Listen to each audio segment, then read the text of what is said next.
Hey, have you ever been in a situation like maybe you're in a meeting or just chatting with someone and they say something that just completely goes over your head? Oh, yeah. You're kind of nodding along, right? Yeah, But inside you're like, wait, what was that exactly? totally. That internal scramble, and Yeah. then there's that hesitation. Exactly.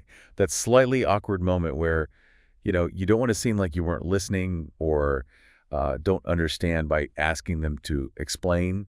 It happens to everyone, I think. It's like you're trying to catch something moving really fast. Right. Well, that feeling, that specific situation is exactly what we're going to unpack today.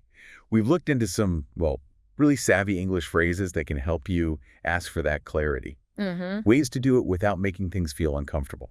Think of it as like unlocking ways to sound knowledgeable, even when you need a bit more info. Yeah, adding some finesse, you could say. It's about getting the clarity you need without stopping the flow or making things awkward. Exactly. Our goal today is pretty simple. Give you some tools so you can handle those moments with, well, more confidence. And it's more than just appearances. Clear understanding is just fundamental Right. for making good decisions at work, for connecting with people. I mean, everything really. So knowing how to ask smoothly is really a valuable skill. Absolutely. Now, something else that's fascinating here is the cultural angle, Oh, yeah. how different cultures might approach this whole asking for clarity thing. It's not always viewed the same way everywhere. That's a really important layer.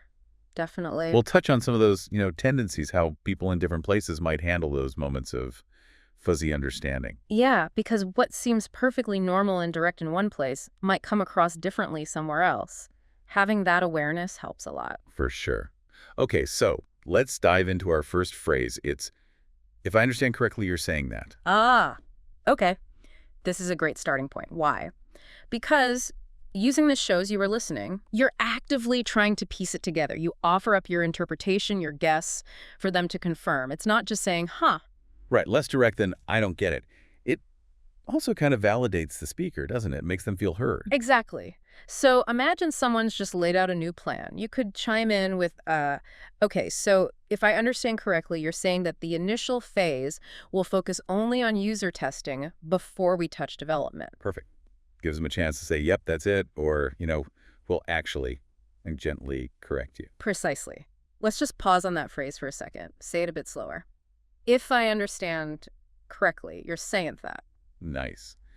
Okay, our second handy phrase is, could you elaborate on?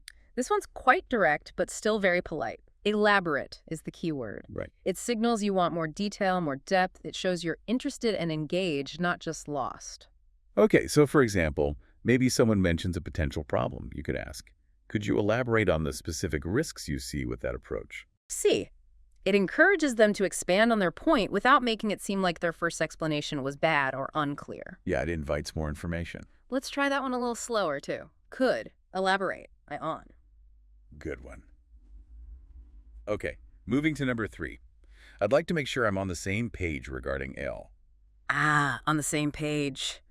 Love this idiom. It's fantastic for confirming that your understanding aligns with theirs on a specific point. Right. It's about mutual understanding. Exactly. It frames it as a collaborative effort. Let's make sure we both see this the same way. It's less about your lack of understanding and more about shared alignment. So if deadlines are being discussed, you might say, okay, I'd like to make sure I'm on the same page regarding the final report deadline. Are we still aiming for the 15th? Yep. It nips potential confusion in the bud, proactively checking everyone's aligned. Smart. Let's repeat that one. I'd like to make sure I'm on the same page regarding. Okay, number 4 on our list. Just to clarify, are you suggesting that? Ooh, this is good for when something is maybe implied or hinted at. Precisely. Or maybe a suggestion was made, and you want to confirm you grasp the core of it.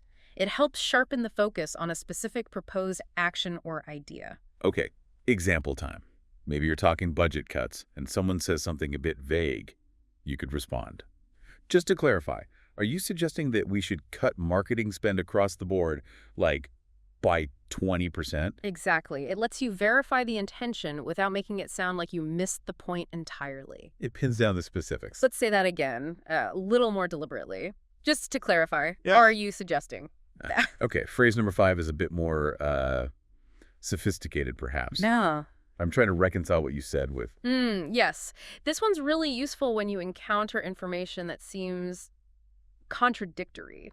Right, like when two pieces of information don't quite match up in your head. Exactly. It shows you're thinking critically, processing the information, and trying to make it all fit together coherently. And crucially, it's much less confrontational than directly saying, wait, that contradicts this other thing. Okay, so imagine maybe someone presents a new sales strategy, but it seems totally at odds with the latest market report you saw. Uh-huh. You could say, I'm trying to reconcile what you've just outlined with the market analysis from last month, which seemed to show a different customer trend. See how gentle that is. It flags a potential discrepancy and basically invites them to explain how the two things fit together, or perhaps clarify one of them. It opens a door for explanation. Yeah, very diplomatic. Let's try that one. I'm Oh, trying great. to reconcile what you said with. And our final phrase, number 6, is, would it be accurate to say that? Okay, this sounds like a good way to summarize, maybe. Exactly. It's perfect for summing up a point or a segment of the discussion and then checking if your summary, your interpretation, hits the mark. You're essentially saying, here's what I think the main point is, am I right? So after maybe a long discussion about project roadblocks, you could try to crystallize it. So it would be accurate to say that our main challenge right now isn't really about resources, but more about the coordination between the different teams. Precisely. It helps bring things to a neat conclusion for that part of the conversation, ensuring everyone agrees on the key takeaway before moving on. Right, make sure everyone's aligned on the conclusion. Okay, let's repeat it. Would it be accurate to say that? So those are 6 really solid options. Definitely. Now, let's circle back quickly to those cultural differences we mentioned earlier. It's quite interesting, isn't it? It really is, because in some cultural contexts, asking very directly, like just saying, I don't understand, might feel a bit blunt, maybe even slightly embarrassing for one or both parties. Yeah, people might prefer more indirect routes, like asking a follow-up question that subtly prompts for more detail, or maybe checking with a colleague later on the side. That's right. In cultures where maintaining group harmony and avoiding direct confrontation is really highly valued, a super direct question about not understanding could potentially be perceived negatively, even if that wasn't the intention at all. Whereas, in many English-speaking environments, especially maybe in business or academic settings, asking clarifying questions is often seen quite positively. Oh, absolutely. It's frequently interpreted as a sign of engagement. Right, like you're paying attention, you're invested, you want to contribute effectively. That whole there are no stupid questions idea can be quite prevalent. Exactly. It's seen as proactive, helpful for the group's understanding. Asking questions shows you care about getting it right. And that's really where these phrases we've discussed can be, well, incredibly useful. They kind of bridge that gap sometimes. I think so too. They offer more nuanced, generally polite ways to seek clarity. Yeah, you're still getting the information you need, but you're doing it in a way that's less likely to cause awkwardness, regardless of the cultural background. They tend to be perceived as engaged and thoughtful. Precisely. They lean towards collaboration rather than just pointing out a gap in understanding. Okay, and here's a really practical tip to layer on top of using these phrases. Whenever you ask for clarification, try to repeat back a little piece of what the other person actually said. Oh, this is such a good technique. Why? Well, 2 reasons, I think. Okay. First, it immediately proves you were listening right. You're quoting them. Good point. Shows active listening. Second, it helps pinpoint exactly what part you're asking about. It guides them to the specific bit you need more info on. Yeah, that's really helpful for the speaker, too. They know where to focus their clarification. Plus, maybe it gives you, the asker, another second to process. Totally. So if someone says, we're anticipating a significant disruption to the supply chain soon, you could follow up with maybe using one of our phrases. Right. Okay, could you elaborate on this significant disruption you mentioned? What factors are causing that concern? Perfect example. See how you repeated significant disruption. It anchors your question directly to their statement. It's efficient and shows good listening skills. Yeah, really effective. Okay, wow, we covered a lot there. Let's just quickly recap those 6 key phrases again. Good idea. Number 1, if I understand correctly, you're saying that.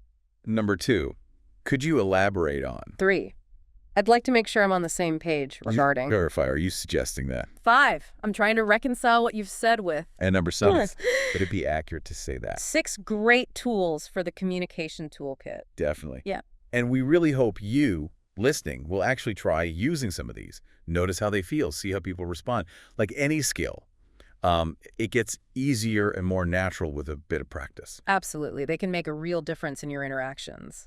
And speaking of communication skills, Ah, yes. in our next deep dive, we're going to shift gears slightly and explore the power of asking truly insightful, probing questions. Ooh, interesting. Going beyond just clarifying. Exactly. Yeah. How to ask questions that really dig deeper, uncover hidden layers, and drive conversations forward in a meaningful way, getting beyond the surface level. Sounds fascinating.